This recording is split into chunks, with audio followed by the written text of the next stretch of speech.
Pas de respect même pour Rodi Tonguet? Je suis venu par respect.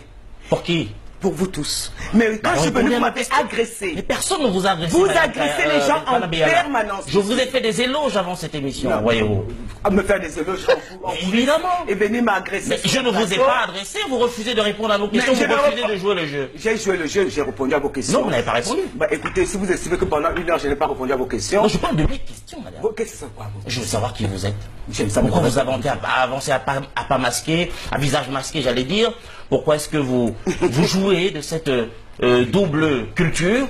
Vous êtes dans une sorte de biculturalité conflictuelle. Est-ce que vous vous reconnaissez dans cette description? Non. Alors qui êtes-vous? Mais répondez. Alors, vous vous amusez à la télévision alors que nous sommes dans un moment sérieux. Kadis Béala, je voudrais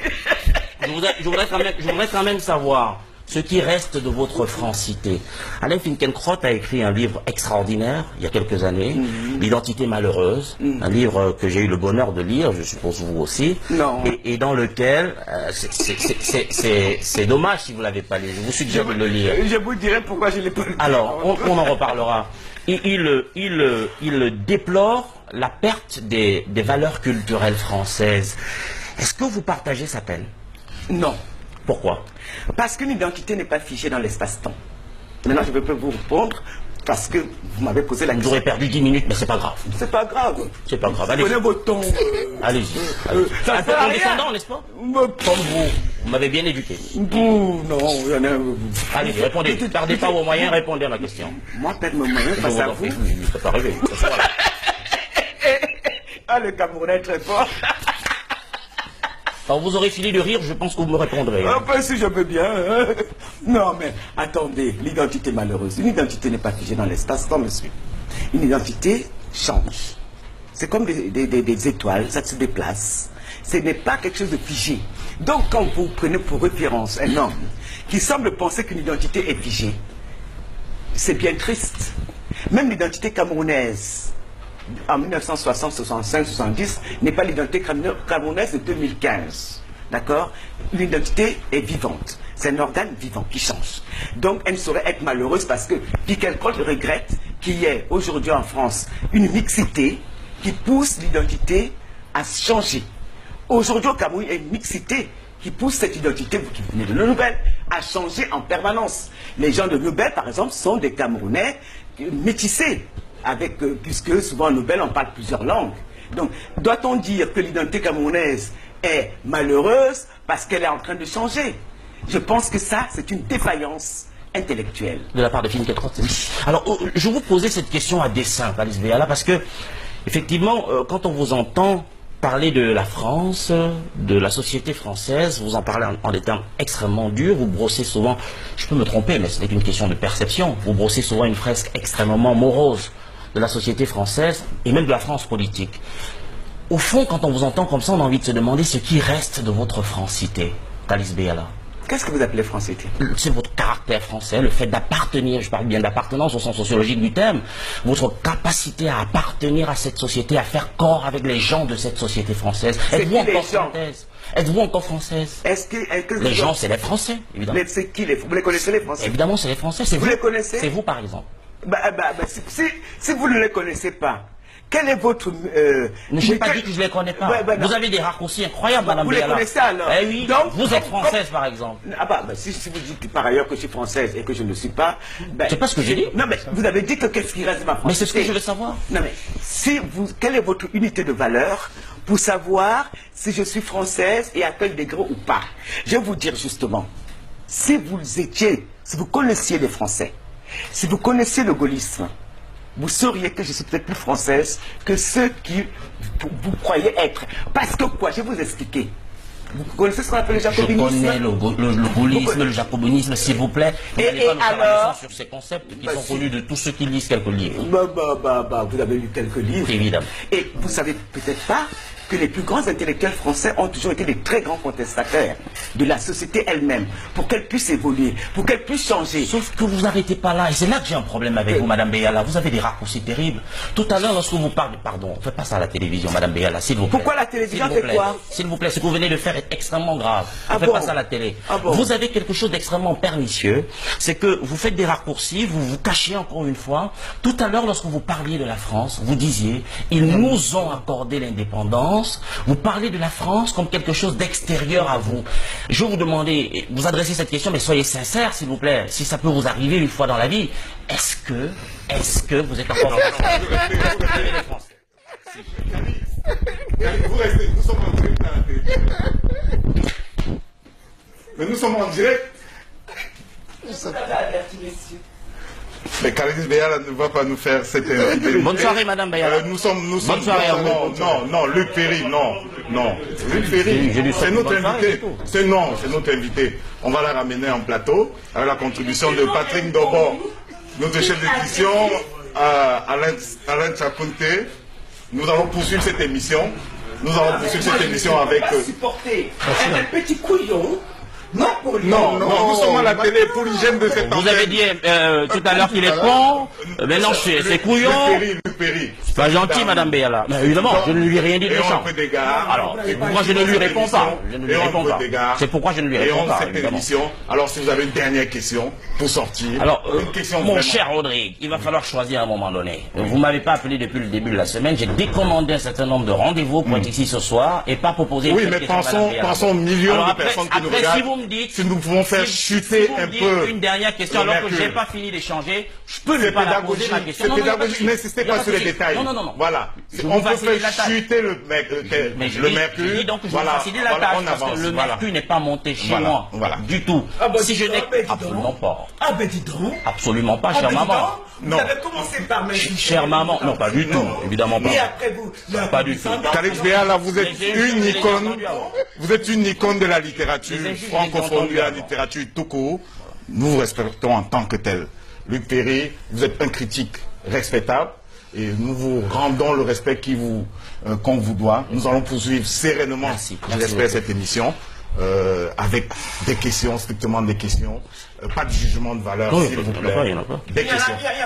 Il y a ça, c'est le français, c'est ceci, mais il se prend pour qui ce garçon? Voilà. Alors, Madame Beyala, je suis ravi de poursuivre cet échange avec vous et je suis très honoré, croyez-moi. Dans votre dernière production littéraire qui s'appelle Le Christ selon l'Afrique, vous nous racontez l'histoire d'une jeune dame qui s'appelle Boréal et qui vit dans une sorte de misère sociale. Vous racontez surtout la chronique de ces hommes qui s'emparent du fait religieux à des fins peu orthodoxes. Je voulais savoir pourquoi vous êtes contenté simplement de dénoncer ce qui me semble moi être un épiphénomène plutôt que de questionner toute la structure qui féconde de cette réalité que vous avez si bien décrite dans votre ouvrage. Vous avez décidé de mettre votre plume au service des épiphénomènes? On attend. Pourquoi le religieux est un épiphénomène? Non, l'instrumentalisation du fait religieux. En soi, c'est un épiphénomène parce que j'ai écrit un livre là-dessus. La structure sociale camerounaise, africaine, féconde. Monsieur a décidé vraiment de nuire, se vanter devant moi. Non, pas du tout. Je voulais votre réponse là-dessus, s'il vous plaît. Mais franchement, j'ai fait du roman, d'accord? J'ai fait du roman. Et quand on écrit un roman, je ne sais pas si vous le savez le faire, on choisit un angle d'attaque et on s'y tient. D'accord? Quand on fait du roman, on ne fait pas de l'essai. Je n'ai pas fait un essai. Non, je suis désolé de le dire. Je suis d'accord. Non. Donc je peux même traiter d'une bouteille vide. Je peux faire un roman sur une bouteille vide. Je peux faire un roman sur votre micro. J'ai fait 300 pages. Et ce n'est pas un épiphénomène. Parce que dans mon imaginaire d'écrivain, c'est important.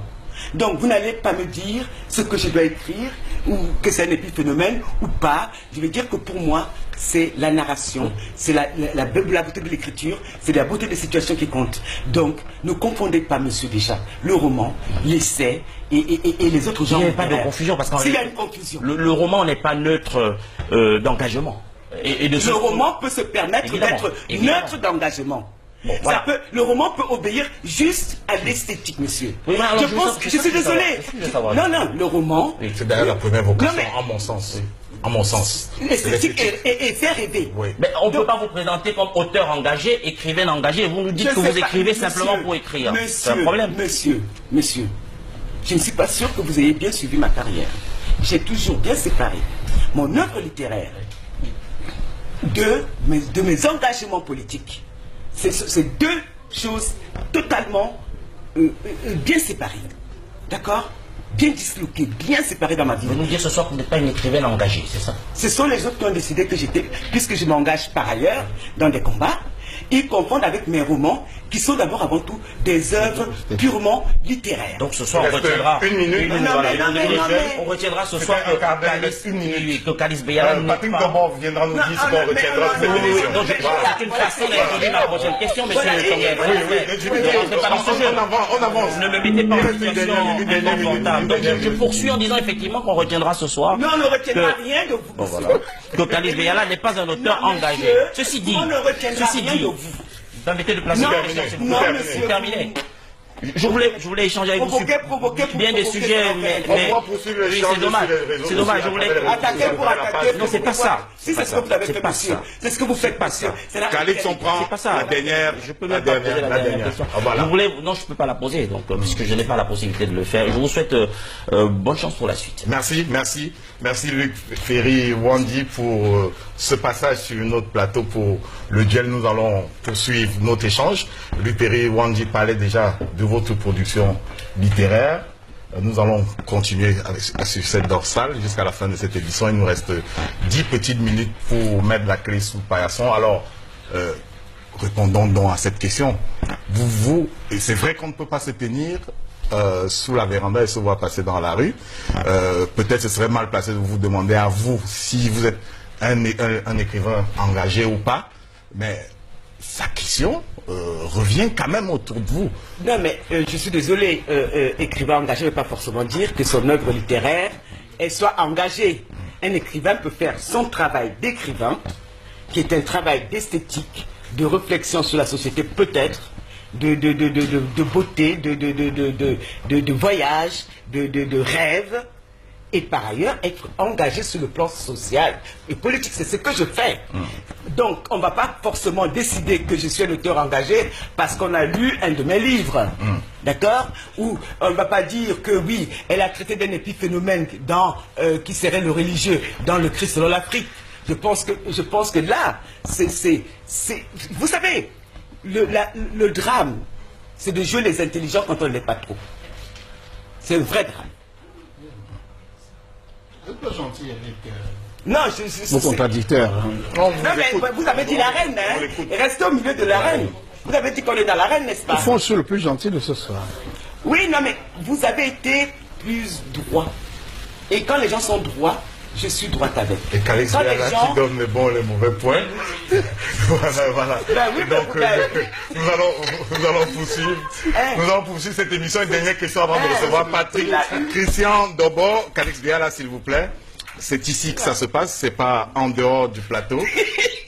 Nous Non, mais allons parce prendre que cette vous question finalement. Non, mais je suis désolé. Quand vous pensez que vous allez mettre les gens mal à l'aise, les gens ont tout autant la capacité de vous mettre aussi mal à l'aise. Voilà, on vous a compris. Puis retenir que vous avez dit à quelques-uns de vos contradicteurs qu'ils n'étaient pas, je préfère ne pas utiliser l'expression, Vous pouvez. vous avez dit à vos contradicteurs, pour un d'entre eux, qu'il était con, même si cela a résonné très difficilement. En tout cas, c'est un de vos propos au cours de cet échange. C'était du Calix Beyala pur sang. C'était du Calix Beyala pur sang. On s'y attendait un peu. Merci Patrick Christian Dobo pour cette belle synthèse qui vient remettre la balle au centre. Vous avez souhaité cela au cours de cette émission.